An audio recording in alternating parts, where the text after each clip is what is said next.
నమస్తే, welcome to ఏఐటీవీ. అయితే కాంగ్రెస్ ప్రభుత్వంలో రీసెంట్గా అయితే ఎమ్మెల్యే కోట ఎమ్మెల్సీ అభ్యర్థుల భాగంలో కూడా మొన్న 5 ఎమ్మెల్సీలను నియమనం చేయడం జరిగింది. సో అందులో భాగంగా మనతో పాటు మాట్లాడడానికి ఎమ్మెల్సీ శంకర్ నాయక్ గారు ఉన్నారు. సార్ నమస్తే. సో ముందుగా మీకు ఎమ్మెల్సీ పదవి రావడానికి ముందుగా కంగ్రాచులేషన్ సార్. చాలా సంతోషకరం.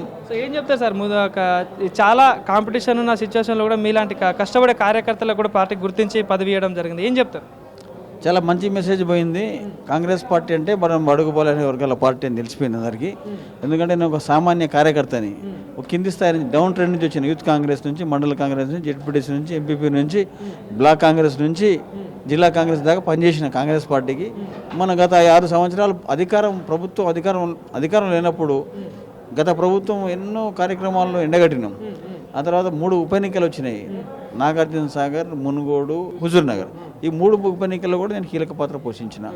చాలా కష్టపడడం, చాలా రకరకాల మా మీద కేసులు అయినాయి, అయినా కానీ దేనికి భయపడకుండా పార్టీకి పనిచేసినాం, అధికారంలో తీసుకొచ్చినాం. ఇలా రేవంత్ రెడ్డి గారి ప్రభుత్వంలో నాకు ఇలా ఎమ్మెల్సీ దక్కడం నాకు చాలా సంతోషంగా ఉంది. నాట్ ఓన్లీ మీ క్యాడర్లో ఒక జోష్ వచ్చింది, ఎందుకంటే ఒక క్యాడర్లో ఒక ఉత్సాహం నింపారు. ఒక మామూలు శంకర్ నాయక్ ఇచ్చారు కాబట్టి మనం కూడా పని చేస్తే ప్రతిఫలం దక్కుతుంది అని ఒకటి. నేను పని చేసుకుంటూ పోయినాను, వెనుక ప్రతిఫలం చూడలేదు. పని చేసేటానికి ఎప్పుడైనా ఒక పట్టం వస్తుంది. అంటే కాంగ్రెస్ పార్టీలో కష్టపడే కార్యకర్తలు కంపల్సరీ ఏదో ఒక రోజు గుర్తించుంటారు. దానికి ఎగ్జాంపుల్ నేనేం చెప్తున్నా. ఎందుకంటే కాంగ్రెస్ పార్టీ గుర్తింపు వచ్చింది, ప్రతి ఒక్క కార్యకర్తకి ఏదో ఒక రోజు గుర్తింపు వస్తుంది. ఇలా నేను చూసినట్టయితే ఒకడు ఎస్సీ, ఒక ఎస్టీ, ఒక బీసీకి ఇచ్చిండ్రు.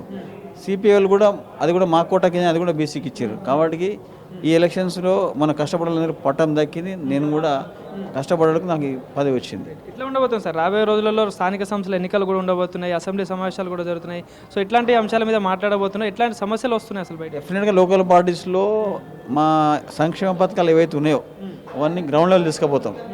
లోకల్ బాడీస్లో ఎంపీపీలు, జెడ్పీటీసీలు, సర్పంచ్ అందరినీ గెలిపించేదాకా నా వంతుగా నేను కృషి చేస్తా. పార్టీని బలోపేతం కూడా చేస్తాను, నేను సిద్ధంగా ఉన్నది చేస్తున్నాను. Thank you.